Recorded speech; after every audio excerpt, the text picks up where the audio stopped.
Le Titanic a coulé, mais ses souvenirs flottent encore dans nos mémoires. Le Titanic a coulé en 1912. Et pourtant, plus d'un siècle plus tard, son nom résonne encore, comme si tout s'était passé hier. Ce navire n'était pas qu'un moyen de transport. Il incarnait un rêve, une promesse, l'idée que l'homme pouvait défier la nature et dominer l'impossible. À l'époque, le Titanic représentait à la fois l'orgueil et l'espoir. Le plus grand navire jamais construit, un chef-d'œuvre de technologie, présenté comme insubmersible. Pour beaucoup, monter à bord, c'était entrer dans le futur, franchir un seuil entre le monde qu'ils connaissaient et un monde plein de possibilités. Les familles, les voyageurs seuls, les riches et les modestes, tous partageaient le même objectif: atteindre l'Amérique, l'inconnu, un nouveau départ. Sur ces ponts, des passagers venus de tous horizons vivaient des instants simples et précieux.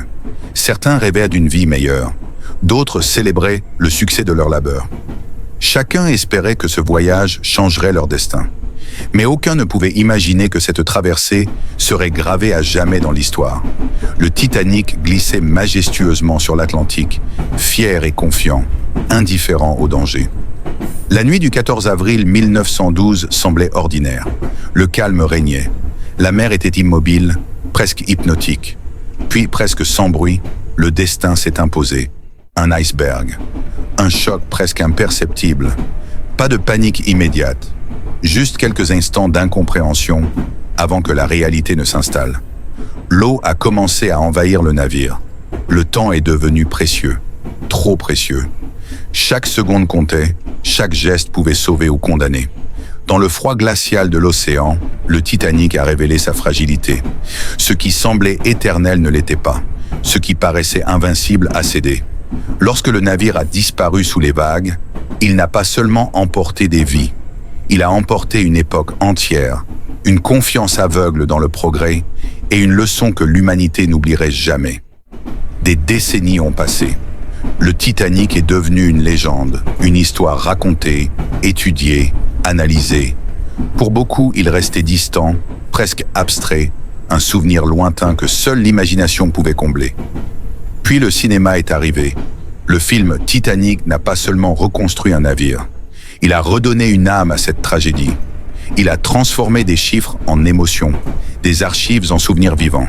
À l'écran, le temps s'est figé. Les visages sont restés jeunes. Les regards pleins d'espoir, d'amour et de peur n'ont jamais changé. Mais hors de l'écran, le temps a continué sa course. Les années ont filé, discrètement mais sûrement. Les acteurs qui ont incarné cette histoire ont grandi, mûri, changé. Comme tout le monde. Pendant que le Titanic repose toujours au fond de l'océan, le monde a avancé. Les technologies ont évolué.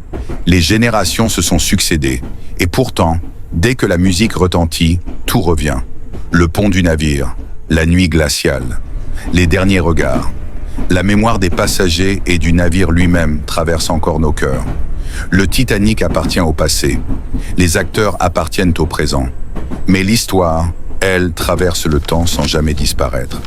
Parce que certaines tragédies ne sont pas faites pour être oubliées. Et certaines histoires, même englouties, continuent de flotter dans la mémoire du monde. Éternelles, immuables et intemporelles.